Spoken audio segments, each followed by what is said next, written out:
Melody toffee তুলে দিলেন মোদি। রোমে বৈঠকের ফাঁকে হাসিতে ফেটে পড়লেন দুই রাষ্ট্রপ্রধান। এটা কি তবে এক অঙ্গভঙ্গি, নাকি এর পেছনে লুকিয়ে আছে কোনো আলাদা বার্তা?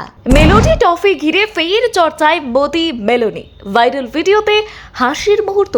আন্তর্জাতিক কূটনীতির গম্ভীর পরিবেশের মাঝেও কখনো কখনো এমন কিছু মুহূর্ত সামনে আসে যা মুহূর্তের মধ্যেই ভাইরাল হয়ে যায় সমাজ মাধ্যমে।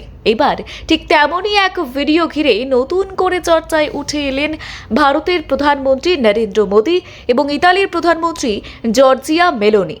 সম্প্রতি প্রকাশ্যে আসা একটি ভিডিওতে দেখা যায় নরেন্দ্র মোদি এবং জর্জিয়ার মেলোনি দুইজনের হাতেই রয়েছে ভারতের জনপ্রিয় টফি মেলোডির একটি প্যাকেট। ভিডিওতে হাসি মুখে মেলোনিকে বলতে শোনা যায়, প্রধানমন্ত্রী মোদি উপহার হিসেবে খুব ভালো একটা টফি এনেছেন মেলোডি।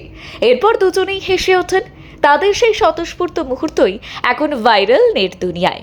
ভিডিওটি সামনে আসার পর থেকেই আবার নতুন করে চর্চায় উঠে এসেছে মেলোডির শব্দটি।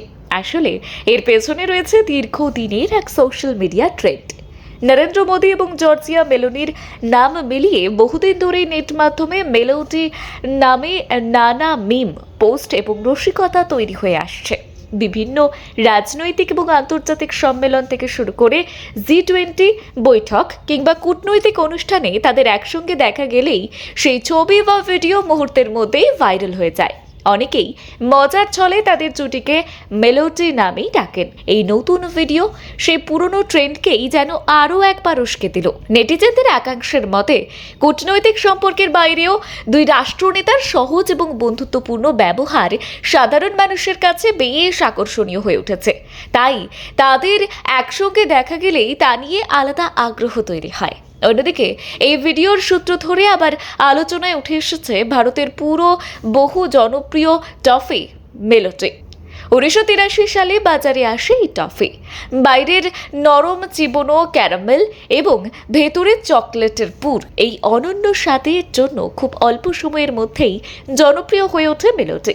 বিশেষ করে শিশুদের পাশাপাশি বড়দের কাছেও সমান জনপ্রিয়তা ছিল এই টফি। শুধু স্বাদই নয়, মেলোডির বিজ্ঞাপনও এক সময় ব্যাপক জনপ্রিয়তা পেয়েছিল। মেলোডি এত চকলেটি কেন? এই সংলাপ একসময় প্রায় ঘরে ঘরে শোনা যেত, আর পরে তার উত্তর দেওয়া হতো, মেলোডি খাও, নিজেই জেনে নাও।